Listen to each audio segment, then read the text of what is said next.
मित्रों, एक बार देवर्षि नारद यमलोक में यमराज से मिलने के लिए पधार हैं। देवर्षि को देखकर धर्मराज भी उनका स्वागत करते हैं और पूछते हैं, हे देवर्षि, आज यमलोक में आने का क्या प्रयोजन है? मैं आपकी किस प्रकार से सहायता कर सकता हूं?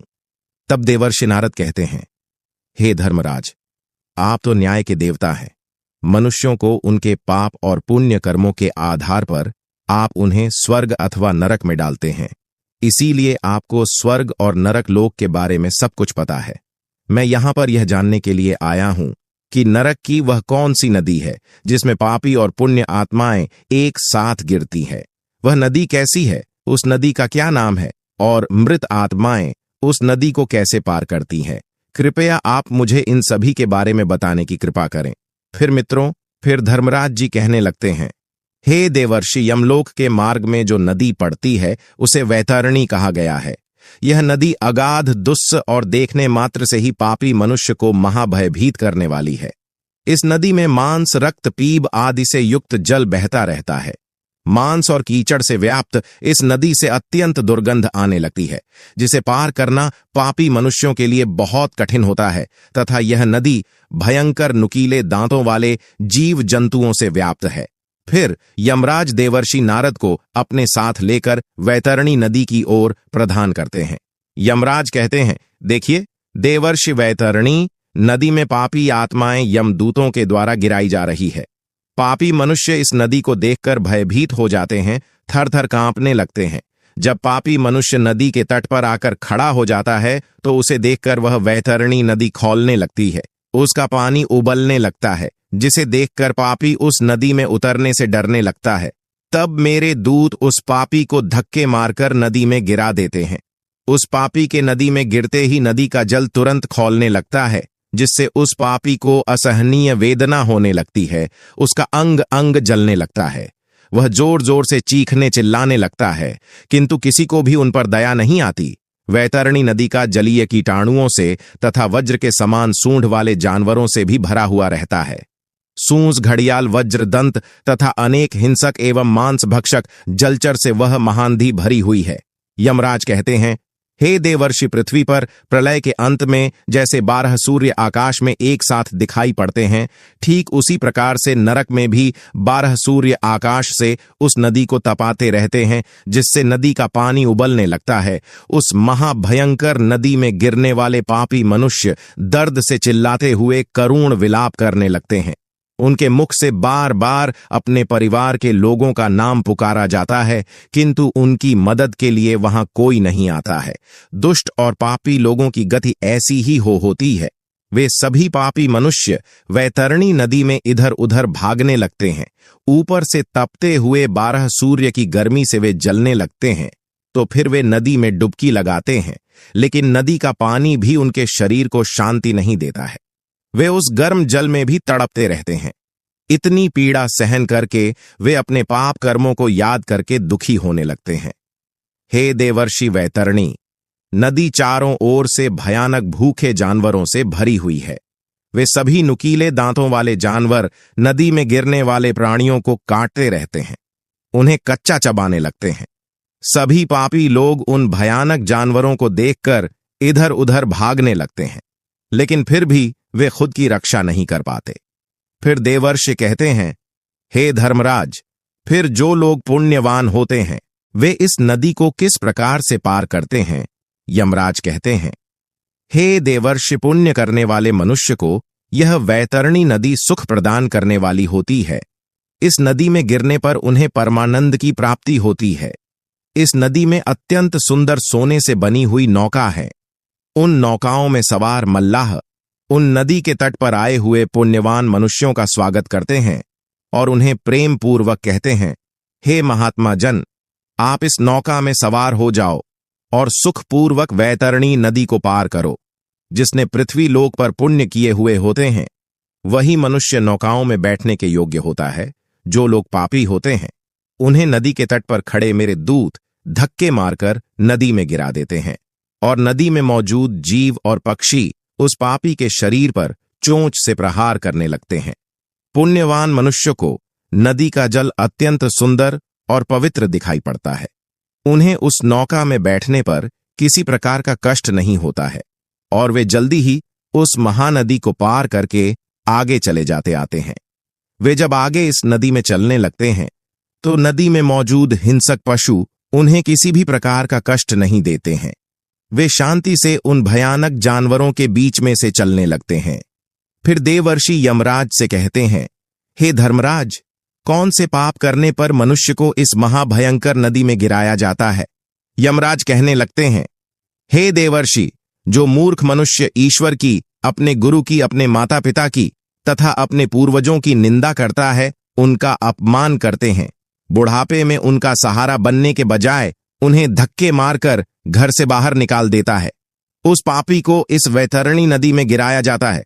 जो मूर्ख पुरुष अपनी पतिव्रता, सुशील और धर्मपरायण पत्नी का त्याग कर देता है, उसके साथ हिंसा करता है, उसका अपमान करता है, उस पापी को भी वैतरणी नदी के तट पर लाकर धक्के मारकर नदी के अंदर गिराया जाता है। हे देवर्षि, जो मनुष्य उसकी शरण में आए हुए मित्र, साधु, सन्यासी, बालक तथा बूढ़े लोगों का वध करता है, जो शरण में आई हुई स्त्री के साथ अनैतिक कार्य करता है, उसे भी इस नदी में गिराया जाता है।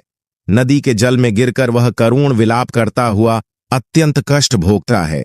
जो स्त्री पति के साथ विश्वासघात करती है, दूसरे पुरुषों के साथ संबंध रखती है, व्यभिचार करती है, उस पापी स्त्री को भी इस नदी के जल में गिराया जाता है। बड़े सूंड व जानवर, घड़ियाल आदि उस स्त्री पर झपट्टा मारते हैं और वह उनसे बचते बचते इस नदी के जल में आगे चलने लगती है। जो पापी मनुष्य शांत और कमजोर लोगों को अकारण ही दुख देता है, पैसे की हेराफेरी करता है, वह भी इस नदी में गिरता है। जो मनुष्य पूज्य जनों तथा गुरुजनों को वचन देता है और बाद में उस वचन का पालन नहीं करता है, मैंने ऐसा वचन दिया ही नहीं, ऐसा कहकर झूठ बोलता है, तो उसका भी वास इसी नदी में होता है और विषैले सर्प उसे डसने लगते हैं। जो दूसरों के घर में आग लगाता है, दूसरों का काम धंधा बर्बाद करता है, दूसरों को विष पिलाता है, झूठी गवाही देता है, शराब का सेवन करता है, यज्ञ आदि धार्मिक कार्यों में विघ्न डालता है तथा गुरु की पत्नी के साथ गमन करता है, उसे भी इस मांस के कीचड़ से व्याप्त नदी में गिराया जाता है। जो पापी मनुष्य दूसरों को वस्तु भेंट करके फिर से उसे चुरा लेता है, जो सेतु अर्थात नदी पर बनाए हुए पुल को तोड़ता है, दूसरों की पत्नी के साथ भोग विलास करता है, गायों को पानी पीने के लिए बनाई हुई बावली को तोड़ता है तथा छोटी कन्याओं के साथ बलात्कार करता है, उसे भी धक्के मारकर इस नदी में गिराया जाता है। नदी में स्थित जानवर उसका मांस नोच नोच कर खाने लगते हैं।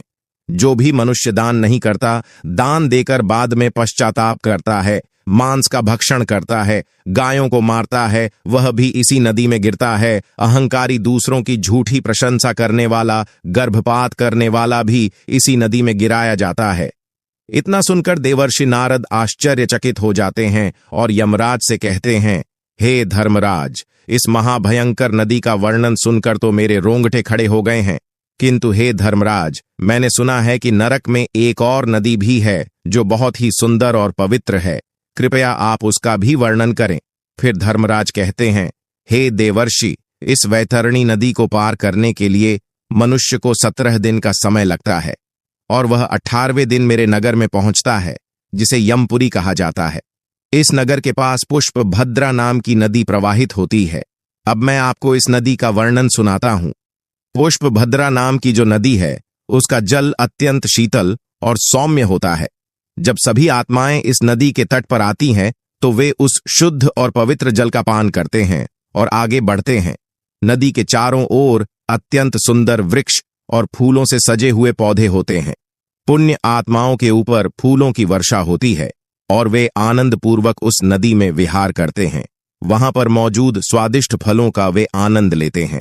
उस नदी के तट पर एक अत्यंत सुंदर वट वृक्ष है, जहां पर सभी आत्माएं विश्राम करती हैं, किंतु यम के दूत पापी आत्माओं को वहां पर विश्राम करने नहीं देते हैं।